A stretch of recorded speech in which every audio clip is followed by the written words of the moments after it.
and welcome to another Scots Whay Hae podcast. And today I'm joined by CD Boyland to talk about the Glasgow Review of Books, the online journal, which is packed full of reviews, essays, poetry, interviews, translation, and a whole lot more. Hello, CD. Hello, Alistair. It's lovely to see you this afternoon. It's great to see you as well. And can you give us an overview of Glasgow Review of Books? Yes, the Glasgow Review of Books is, as you mentioned, is an online journal. Its history goes back quite a little while now, I think back as far as 2011. It has been through at least 3 editorial teams, and I am part of the third. Before we relaunched the journal in July last year, it was run up until COVID happened in 2020. Then for various reasons, some of which were common to a lot of people, the team at that time were unable to take it forward. But I got in touch with them. We had some conversations and agreed that I would find some folk to take over, which we did. And we relaunched at an event at the Old Hairdressers in Glasgow in July of last year. So we've been running it ever since as an online journal that tries to build community around writing and literature, focusing firstly on Glasgow, secondly on the rest of Scotland, and then, because we understand Glasgow as an international city, on the rest of the world. So we try and be there for the most part for people working in slightly more niche areas in writing and book publishing. Our audience isn't the biggest at the minute, although it is growing, but we feel that we're here to help authors, poets, people working in the literary arts who don't necessarily have an obvious platform that they can turn to. Big authors and big publishers will always be able to find space in periodicals and publications, but smaller presses and poets and those working in more specialist areas can struggle, and we're here to try and help with that as much as we can. Yeah, I think that's a really interesting thing. People often, ask me, oh, why haven't you covered, the latest Douglas Stewart or something like that? I said, well, because he's going to get the coverage and get it there. And you're absolutely right. It's those voices which are in every city and in every town, but, sometimes have difficulty getting out there and heard. And you mentioned you're part of the current editorial team, but what does that actually, in essence, mean? What do you do? Because editor can cover so many things. Yes, well, I do quite a lot of the admin work, but we won't talk about that because it's a necessary evil. But essentially what it involves is trying to grow a network of people around the title who are happy to contribute and happy to be part of the Glasgow Review as a project. We're not funded at the minute. We have no source of income, so we're reliant entirely on volunteers, essentially. And the best way of trying to manage that is to try and have as large a network as you can around the publication, so that no small group of people are being asked to carry the weight of the whole thing on their own shoulders. We've been probably about halfway successful with that to date. We've got an increasing number of people who are involved on a more regular basis, and a wider network beyond that who've contributed once or twice, and we hope will contribute more in the future. But fundamentally, it comes back to the idea of building a platform. We want to be accessible to people who have an idea, have a thing that they want to write about, a book that they want to write about. Doesn't mean they have to feel that they need to contribute on a regular basis. If they have something, they can submit it and we'll look at it. But equally, if there are people who want to support us on an ongoing ways, we're increasingly kind of building out the number of folk who do that. Yeah, it's interesting. If people, the best thing people could do is go to the website, because there's so much stuff on there. There's regularly new things for people to return to. And often with anything online, that's the key, to have something new for people to go to, return to again and again. We will go into further details about the website and the review in general. But there is a live event coming up soon, which, you know, I know we want to talk about. Can you tell us a bit about that? Yeah, I'm really excited about this. On Sunday, the 26th of May in the evening, we are going to Stereo in Renfield Lane in Glasgow, which is one of Glasgow's more famous, kind of more established underground music venues. And we're putting on an event which brings some of the very best spoken word artists in Scotland together with some of the more kind of revolutionary, I feel, rappers, hip hop artists, also working out of the city. And we're delighted that Darren McGarvey, name that needs no introduction, has agreed to headline that event. So I think it's a fantastic opportunity to do at least two things. One is to platform both kind of hip hop and spoken word poetry as performance arts, as great ways to entertain an audience, to engage and impact on an audience. And it's also an opportunity for people to see how the two kind of bounce off each other, because there's so much commonality between these performance genres. And I think if people perhaps haven't gone to a spoken word evening before, one, this is a great, you know, as you say, Darren McGarvey, but you've also got Texture, you've got other hip hop artists involved, and you've got some of the best spoken word people. I haven't seen Billy Letford for a while perform, but I know how good he is. And you've got Iona Lee, Imogen Stirling. These are the kind of top level. Yes, I was delighted that they've all agreed to take part, because I genuinely believe it's an extraordinary bill. It's a lineup that people won't see again, I don't imagine, for a long while. And it is exactly as you say. They are. I mean, Billy Letford, I feel, is bordering on a national treasure. He's one of the finest poets working in Scotland, and I don't think, fully appreciate his talent until you see him read and perform live.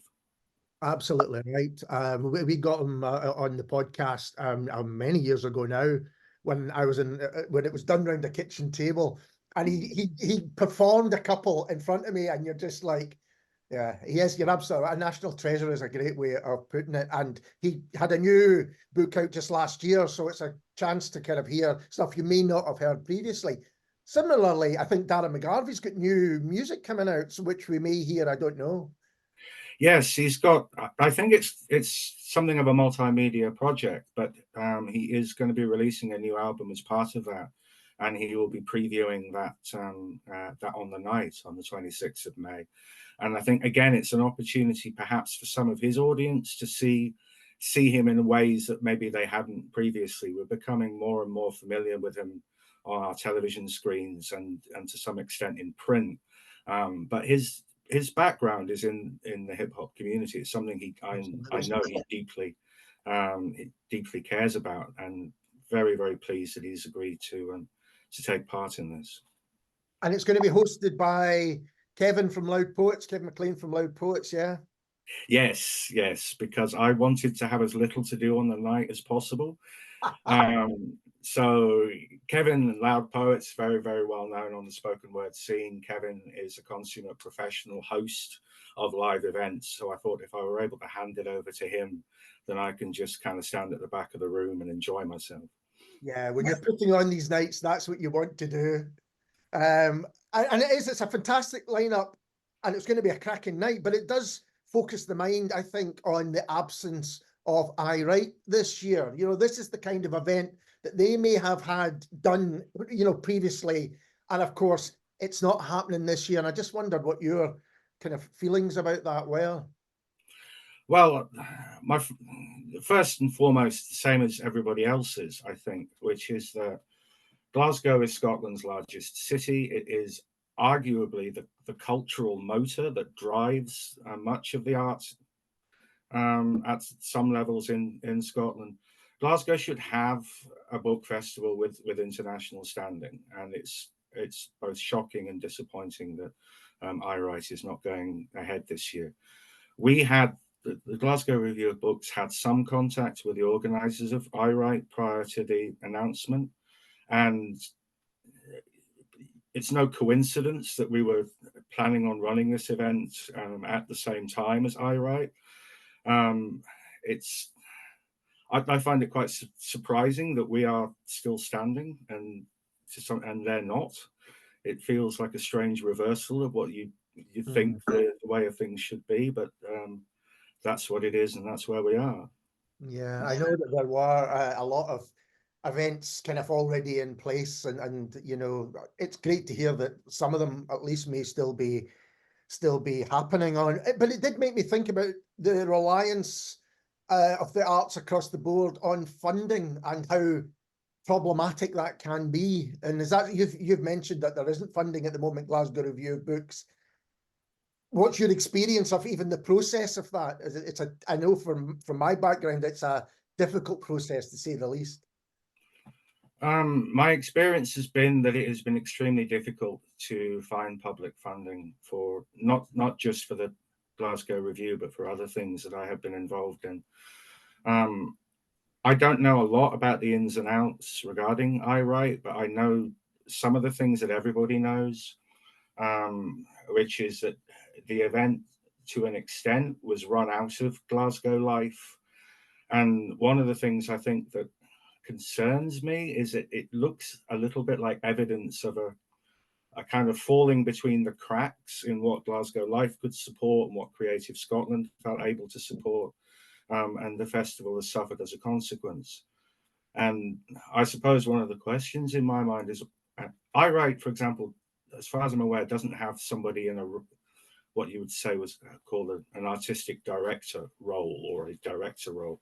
It doesn't seem to have a visible kind of public face. We recently been doing some engagement with the Stanza Poetry Festival in St Andrews. We interviewed Ryan Van Winkle, who's the new artistic director of Stanza. So Stanza has a spokesperson, has somebody in their corner to fight for themselves. And other festivals often have people in similar roles. I'm not aware that there was anybody of that sort of stature fighting for iWrite.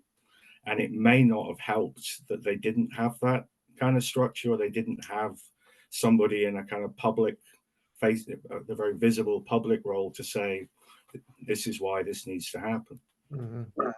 Yeah, I for whatever the reasons, it's a very sad state of affairs, no doubt about it. For, as you say, a city like Glasgow, a very literary city, and Glasgow Review of Books absolutely reflects that, not to have a major book festival. And it does, you know, always frustrates me that you seem to have this political attitude towards the arts at the moment, and have for a while, whereas praise is given, oh, we really need the arts and it's really important and all this, and then the actual practicalities of it, such as funding, come right down the pecking order.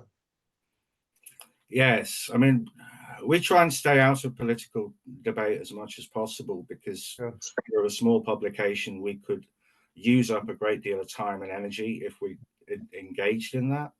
I was just talking politics in general. I'm not making any, you know, but it seems to be across the board that that's often the case.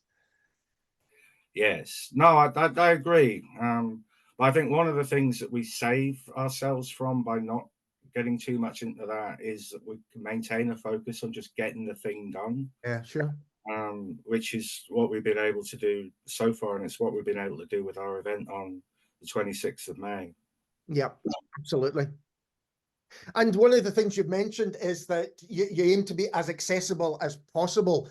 And I wondered, is being online and kind of proudly online part of that? It's very much part of it, for two reasons. Well, at least two reasons, maybe three even. One, we're not tied to publication dates, so we don't have the logistical challenges around having to get things together in order to go to a printers, in order to get printed copies out to distributors. We don't have any of that. That means we can be more kind of nimble on our feet. If something happens last week, we can have content up on the site potentially this week. It means we can tie things in with stuff that happens in the real world, and make it more of a part of people's experience of going to things and seeing things and reading things. Secondly, it means we can be a lot more flexible in terms of how we present our content. We can include video, we can include links, we can do a bunch of different things that print titles can't manage.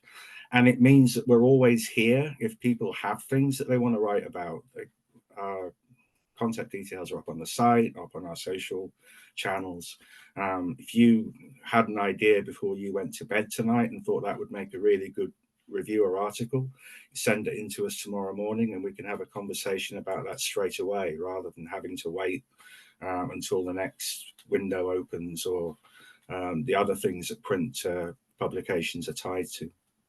And I think it's also fantastic to have places where long form essays and longer form pieces can live, because it's increasingly rare.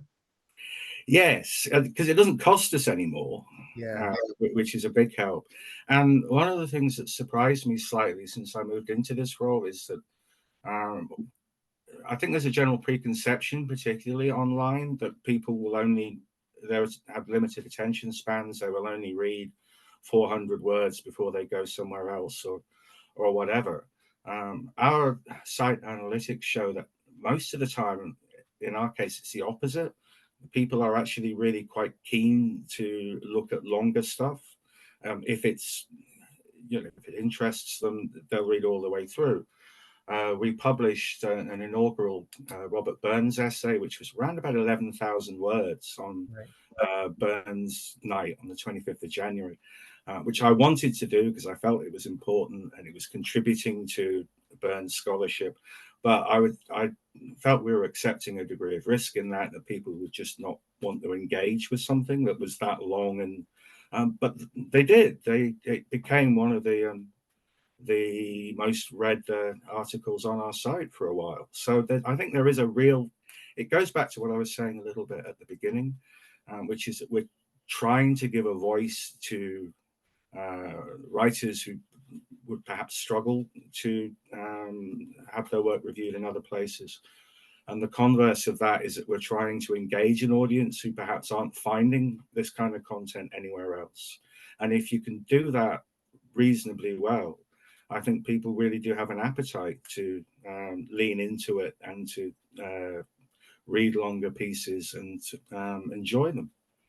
And there's often writers who are looking to write longer pieces as well. And increasingly that's difficult to do. You've often got people who maybe are coming out of university courses, having studied and really have a lot to say, about whoever they are interested in. And it's great that there's a kind of a home, because often there's a barrier perhaps between the general public and reading academic pieces. But if you've got somewhere where everyone is welcome, going back to that idea of accessibility, then, that's a fantastic thing to have.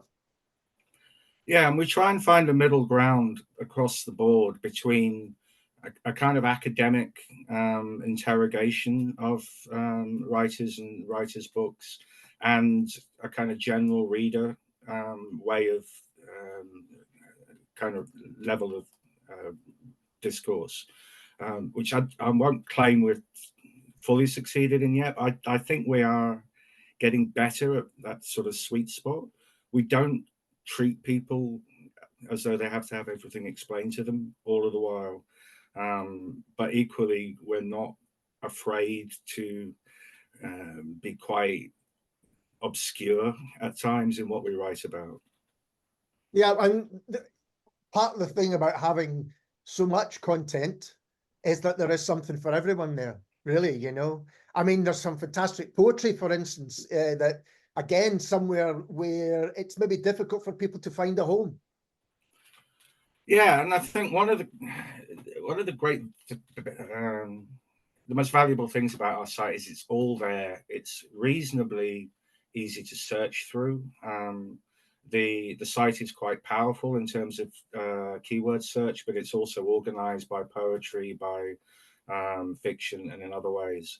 And if there was one thing that I would encourage people visiting the site to do is just to have a look about, because we've got 13 plus years worth of content on there now, and it's all free.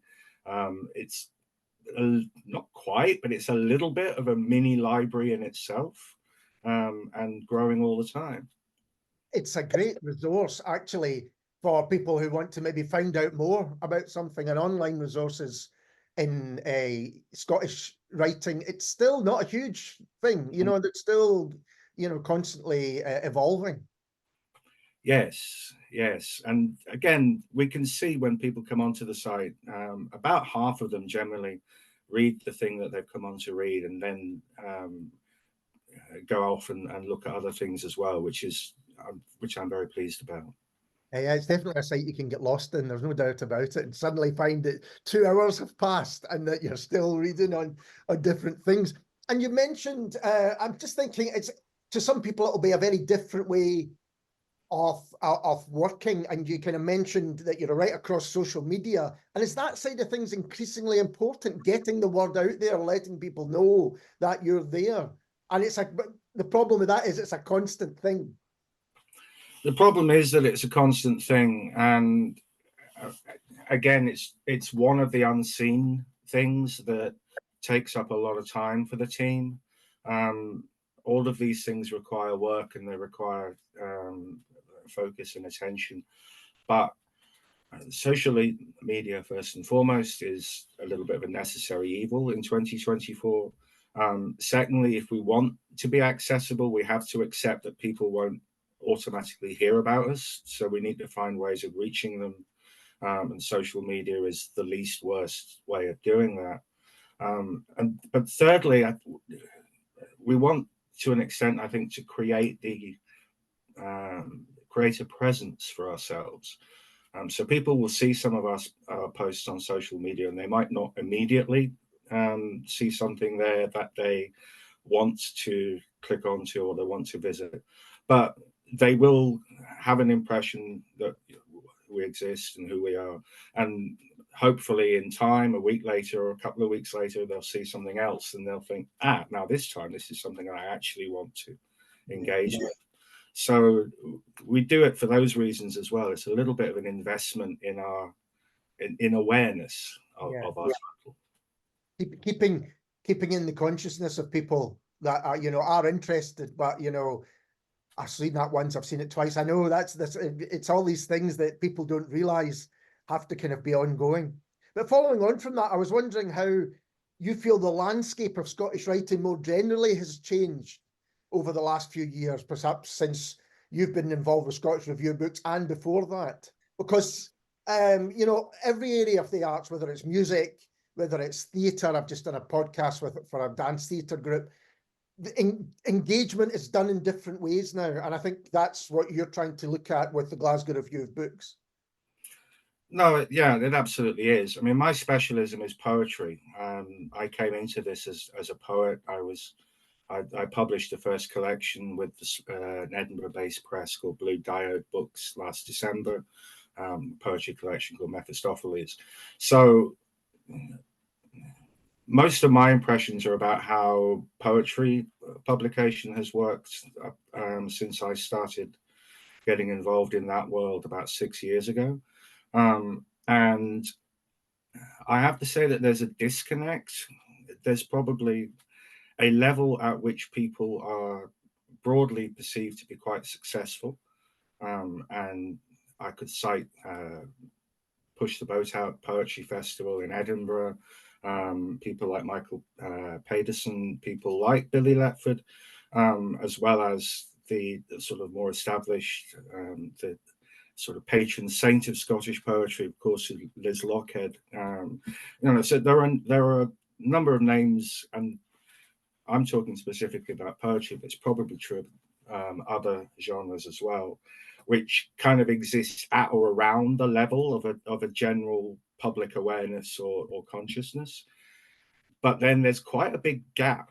And then there is a sort of not underground level, but there's a kind of grassroots level, which is where I've been living for most of my writing career.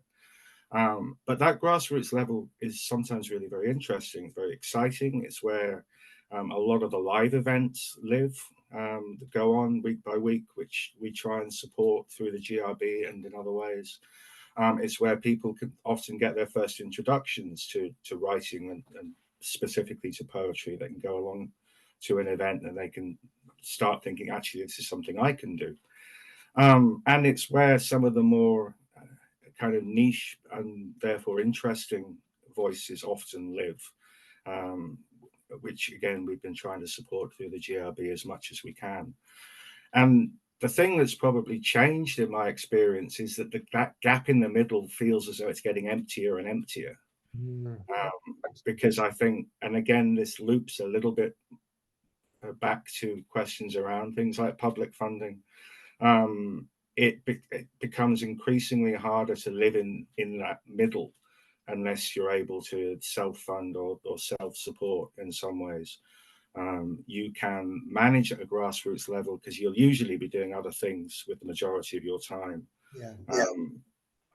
Or if you're very, very lucky, you can become one of the few that lives at that kind of top level. But the bit in between is becoming a little bit of frankly, a bit of a desert.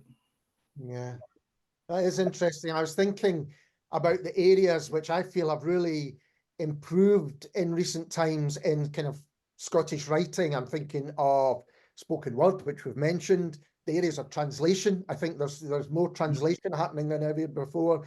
Both Gaelic and Scots language, not just poetry, but writing in general, has really kind of thrived.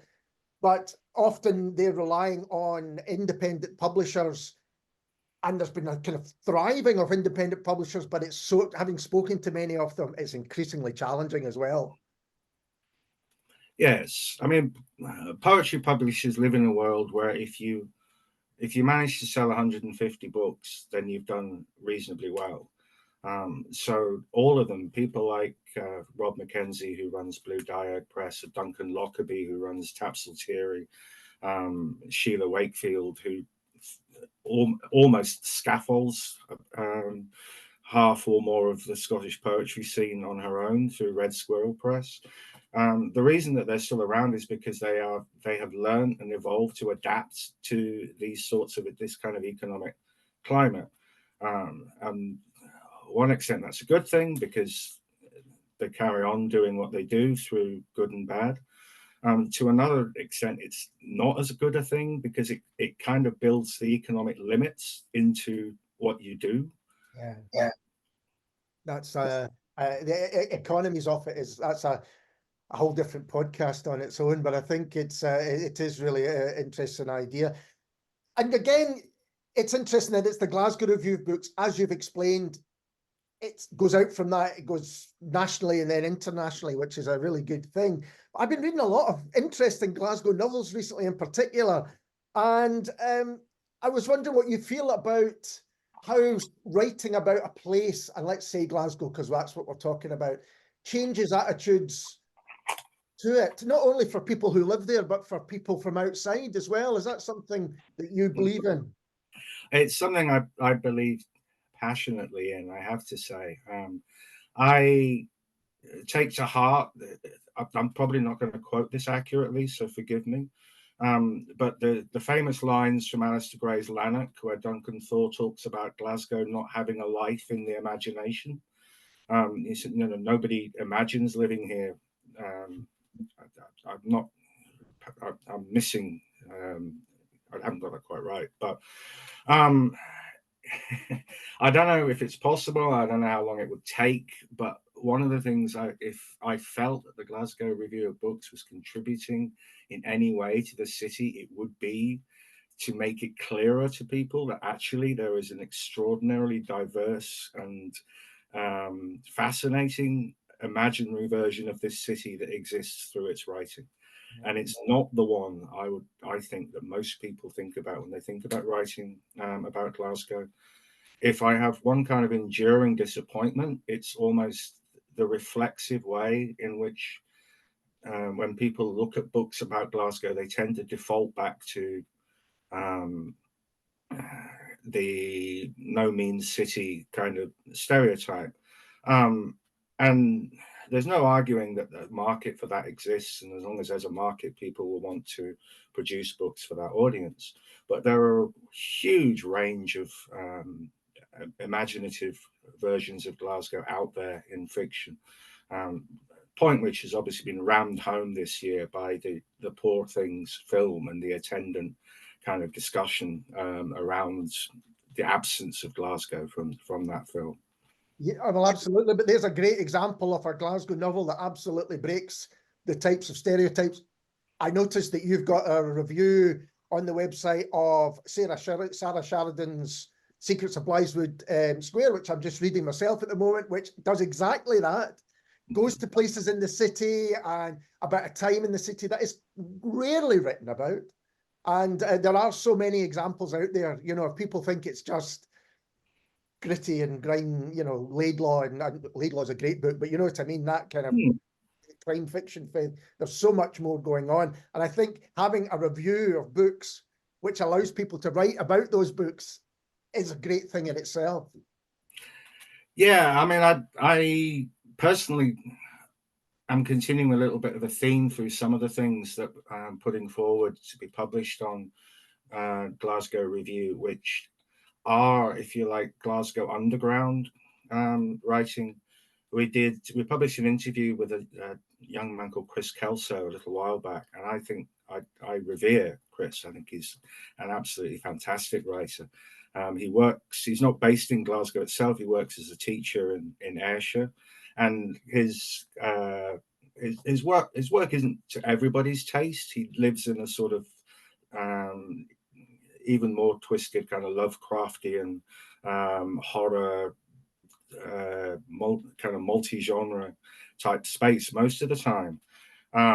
And there's a limited extent sometimes to which even that Glasgow is reflected in his writing, but I think he is, as an author, very reflective of the kinds of strangeness that comes out, that exists in this city, which doesn't always get written or spoken about. Yeah, no, absolutely. I know Ryan O'Connor's The Voids, which I read does exactly that as well. I mean, there's a Glasgow novel that might surprise people. There's so many we could mention. And do you have any thoughts on the future, not just for Glasgow Review of Books, but Scottish writing kind of more generally? We talked earlier on about some of the problems, but I'm always hopeful because there's talents there and the people are there. That's how I, step into the world with that. I am always hopeful for the future. I wouldn't be in the job of running an online journal if I wasn't. I believe that the good will out over time. I think, for example, there is scope for some of what some people might think were the stranger, the more kind of sci-fi, horror, speculative, weird fiction sorts of things that are being produced by authors in and around Glasgow to come more to the fore. There's a lot of that already that lives in things like Alistair Gray's work. So I'm confident that rather than always having to look back at people like Alistair, we will be able to look presently or forward to others in time as well. I want to get to do more in some areas as well. We haven't touched a lot on the Gaelic content that the review publishes, but I do want to mention that because I think it's very important.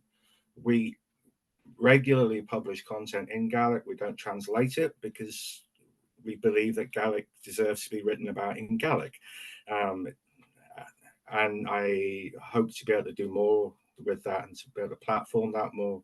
And I want to get more into writing in recognizable Scots.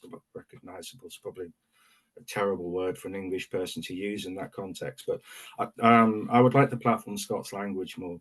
One of the reasons I was so keen to run the hip hop side of the event on the 26th of May is that I believe passionately Scottish hip hop is some of the best uses of the Scots language that are out there, but it never gets talked about in that context.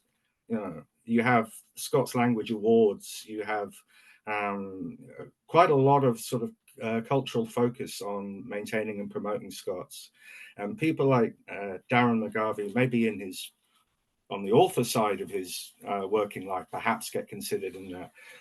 But his hip hop lyrics are some of the best and funniest and liveliest and most energetic Scots vernacular that you'll hear. And I'd like to kind of be able to make points like that more.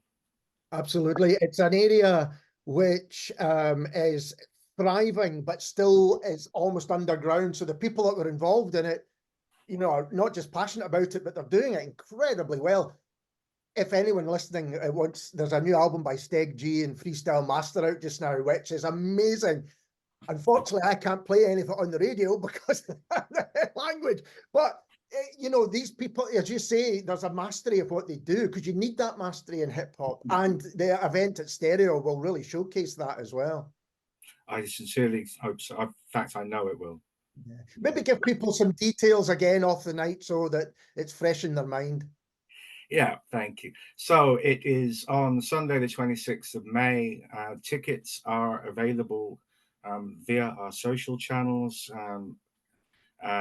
Links are also available on our site. It's £10 a ticket. I want to stress all of the box office will go directly to the artist. So the Glasgow Review is paying for the venue. The Glasgow Review is paying the cost of putting the night on. The reason for doing that is so we can hand ticket money over directly to the people who are performing. We have 3 extraordinary poets. We've talked about Billy Letford. We mentioned Imogen Stirling, who is arguably one of the finest performers on a stage in Scotland at the moment. Iona Lee, who is a slightly different performer, but equally kind of riveting. Iona can hold a room in stillness in a way that you almost wouldn't believe unless you'd experienced it. And so those 3 will be appearing alongside Texture, alongside Johnny Cypher, who's a wonderful human being, but also an extraordinary user of words and language. And then headlining the whole thing will be Darren McGarvey. Well, I think a night not to miss, no doubt about it. Just finally, if people have been listening to you and want to get involved or maybe find out about how to submit or contribute, is the best thing to do to go to the website? The best thing to do is to go to the website. If failing that, we are on Instagram at Glasgow Rev Books, and we're on Twitter at Glasgow Rev Books. And you can message us via those channels as well. But the website has our full contact details. It's www.glasgowreviewofbooks.com. So it's fairly easy to find. It comes up pretty quickly on Google. Yeah, and it's where you'll find fantastic reviews and interviews and everything we've been talking about. CD, thank you so much for taking the time to talk to me. It's been an absolute pleasure. Thank you so much for having me, Alistair. It's been a lovely way to spend a Friday afternoon. And we'll be back soon with someone completely different.